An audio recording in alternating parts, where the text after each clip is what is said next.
नमस्कार, मैं हूं आपके साथ आशीष प्रमोद गोस्वामी। लगातार हम कर रहे हैं बात देश के बजट की, क्योंकि अंतरिम बजट जिसका इंतजार था वो हो गया है पेश।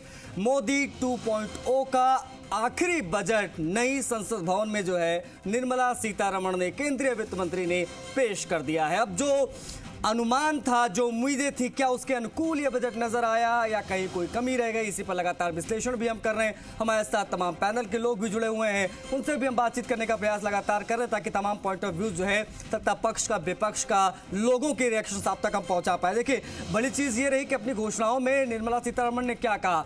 बड़ी चीज जो नजर आ रही बड़ी पिक्चर में, ना कोई ज्यादा राहत नजर आ रही, ना ही कहीं बहुत ज्यादा बोझ डाला गया है किसी भी वर्ग पर, फिर चाहे किसान, महिला, व्यापारी, सभी के लिए कुछ ना कुछ है। आप कह सकते हैं क्या क्या बड़ी चीजें रही वो हम आपको ग्राफिक्स के माध्यम से दिखाने का प्रयास कर रहे हैं, क्योंकि ये मौजूदा वक्त की जो सरकार है मोदी 2.0 की, उसका आखिरी बजट। इसके बाद में देश चला जाएगा आम चुनाव में, और लगातार हम लोग कर रहे हैं चर्चा, क्योंकि महिला, किसान, व्यापारी और विशेष तौर पर युवाओं के लिए क्या है, स्टार्टअप्स के लिए क्या है, क्योंकि सरकार स्किल इंडिया की करती है बात, क्या ये सब चीज़ें नज़र आई है।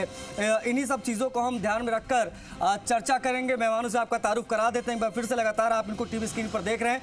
अनिल शाह साहब है, प्रवक्ता भारतीय जनता पार्टी का पक्ष रखेंगे और खूबियाँ बता रहे हैं लगातार अनिल शाह जी बजट की। श्याम सुंदर शर्मा जी हैं, वरिष्ठ पत्रकार हैं। श्याम सुंदर जी, आपका भी बहुत स्वागत है। श्याम सुंदर जी से हम विश्लेषण जानेंगे, समझने की कोशिश करेंगे कि किन पहलुओं को टच करने की कोशिश सरकार ने की है अपने अंतिम बजट में, वो कितना कारगर होगा उनके लिए आने वाले चुनाव के लिहाज से। स्वर्णिम चतुर्वेदी जी हैं, कांग्रेस पार्टी का पक्ष रखेंगे बतौर विपक्ष। इनसे समझने की कोशिश करेंगे कि इनको क्या खामियां नजर आ रही हैं इस बजट में, क्योंकि ज्यादातर जो रिएक्शंस आए विपक्ष के, उसमें कहा गया कि आंकड़ों की जादूगरी जो है वो एक बार फिर से सरकार ने करने की कोशिश की अपने इस बजट में। बिना किसी देरी के शुरुआत में भारतीय जनता पार्टी के प्रवक्ता अनिल शाह साहब से करूंगा। अनिल शाह जी, बहुत सारी बातें हुई कि हर वर्ग को कुछ ना कुछ मिलेगा, क्या दिया आप लोगों ने अपने इस बजट से? सभी वर्गों को कैटेगराइज करके अगर देखें तो मैं चाहूंगा संक्षेप में वन बाय वन अगर आप बता पाएं, महिलाओं, किसानों, व्यापारियों के लिए, हम जैसे युवाओं के लिए क्या रहा खास? देखिए, ये अंतरिम बजट जो लेखानुदान है जी, इसमें वर्ग वाइज देखें तो वैसे तो ये युवा, महिला, किसान और गरीब सभी वर्गों के हितों को ध्यान में रखकर दिया गया लेखानुदान है जी।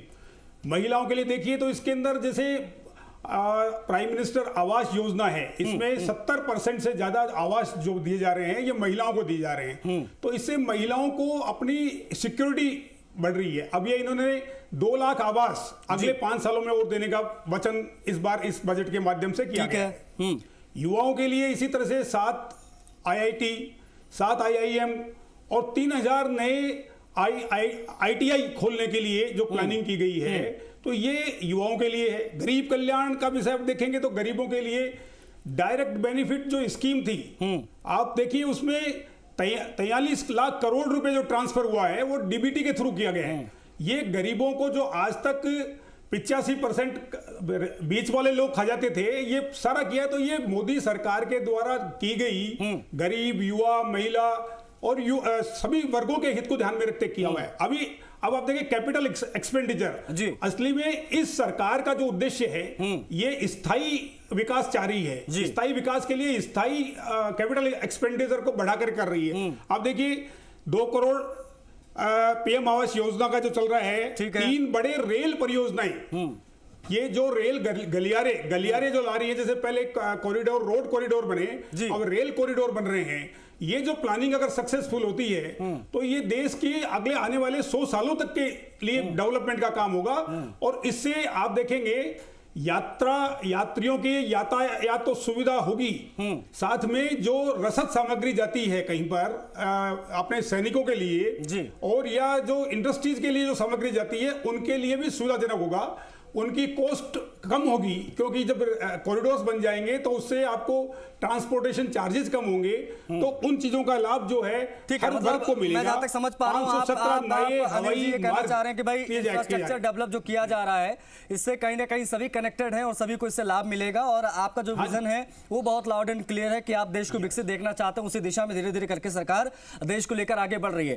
खैर, स्वर्णिम चतुर्वेदी जी, अब मैं आपका रिएक्शन जानना चाहूंगा अनिल शाह जी की बात पर। मैं चाहूंगा इसी को आप आगे बढ़ाएं, क्योंकि शाह साहब तो कह रहे हैं कि भाई हम स्थायी समाधान ढूंढ रहे हैं मसले का, हम चाहते हैं कि हमारा देश विकसित बने, उस दिशा में इंफ्रास्ट्रक्चर डेवलप करना हो या फिर इससे जो भी कनेक्टिविटी हो वो बेहतर हो, और 2027 तक तो ऐसे भी विजन है सरकार का टॉप 3 में जाने का अर्थव्यवस्था के हिसाब से। आपको लग रहा है कुछ उस विजन के तहत सरकार आगे बढ़ रही है और वो विजन नजर भी आया है इस बजट में? स्वर्णिम चतुर्वेदी जी। देखिए आशीष जी, 2022 तक किसानों की आय भी दुगनी होने वाली थी, ये विजन भी हमने देखा था। हमने सभी को आवास होगा, सबके जो है सर पर छत होगी, ये भी एक विजन हमें दिखाया था 2022 तक। 2022 निकल गया, 24 आ गया बजट है, और अभी भी आप कह रहे हैं, पीठ थपथपा रहे हैं कि अब हम आने वाले 1 साल में 5 साल में इतने मकान और देंगे। तो ये सारी चीजें हमने देखी हैं। लेकिन देखिए, जब आजाद हुए थे 40 करोड़ की जनसंख्या थी, आज 140 करोड़ की, कनेक्टिविटी सब जगह है। उस हिसाब से हर सरकार को इंफ्रास्ट्रक्चर डेवलप करना पड़ेगा। जब वॉल्यूम आपके जो कहना चाहिए जनसंख्या बढ़ेगी तो उन सबके लिए इंफ्रास्ट्रक्चर होगा। लेकिन कल्याण की बात अगर हम करें तो युवाओं को आज देश में सर्वाधिक बेरोजगारी दर है 45 वर्ष की, तो उसको कम करने के लिए आपने क्या किया, क्या उपाय हुए, यह देखना जरूरी होता है। जो महंगाई जिससे त्रस्त है जनता, उसको कम करने के लिए कोई उपाय हुआ हो तो यह जानना जरूरी था। क्योंकि आपने कॉर्पोरेट टैक्स तो घटाया, आपने अगर आज तक किसी के राइट ऑफ किए कर्जे तो वो आपने कॉर्पोरेट्स के ही किए हैं। लेकिन आम जनता को क्या लाभ मिलेगा, कैसे मिलेगा? आम जनता के लिए आज जो सबसे बड़ी समस्या है वो सबसे बड़ी है महंगाई और बेरोजगारी। क्योंकि खाद्यान्न से लेकर के खाद्य तेल, सब्जियां सब महंगी होती जा रही हैं। पेट्रोल डीजल के दाम, हमने चुनावी रैलियों में सुना था प्रधानमंत्री जी को, इनके जो पेट्रोलियम मिनिस्टर है वो आए थे, राजस्थान में भी उन्होंने दिया था कि इसका रिव्यू करेंगे और सारी चीजें बात हुई थी। लेकिन कहीं भी ऐसा नहीं लगा कि आम जनता को राहत देने की कोई बात हो। आगे क्या करेंगे, क्या इंफ्रास्ट्रक्चर होगा, ये पता नहीं है। आपने आयुष्मान भारत योजना की बात करते हैं, उसमें सबको कवरेज क्यों नहीं है? आप राजस्थान की तर्ज पर पूरे देश भर के उज्ज्वला लाभार्थियों को क्यों 450 रुपए में सिलेंडर नहीं देते हैं? ये प्रश्न जो है आम जनता के जहन में है और उसके जो आए हैं उनके लिए हम उठा रहे हैं। लेकिन सबसे बड़ी बात एक चीज और आती है यहाँ पे, जो केंद्र सरकार के उपक्रम हैं, जो इन विभाग हैं, इन सब में सरकारी नौकरियां, अभी पद खाली पड़े हैं। क्यों नौकरियां नहीं दी जा रही हैं? क्यों सरकार जो है केवल और केवल टैक्स कलेक्शन का एक अपना दायरा बढ़ा रही है, लेकिन जो लाभ देने वाली योजनाएं हैं उनका दायरा क्यों नहीं बढ़ रहा? क्यों आज भी हमारे देश में गरीबी है? आप जीडीपी की ग्रोथ की बात करते हैं, आप अर्थव्यवस्था की बात करते हैं, लेकिन आम आदमी की जो निजी अर्थव्यवस्था है, जो उसकी आर्थिक स्थिति है, उसमें सुधार क्यों नहीं हो रहा? क्यों पर कैपिटा इनकम नहीं बढ़ रही है? क्यों जो व्यवसाय है उसका, जो मझोले उद्योग हैं, उनका वॉल्यूम क्यों नहीं बढ़ रहा है?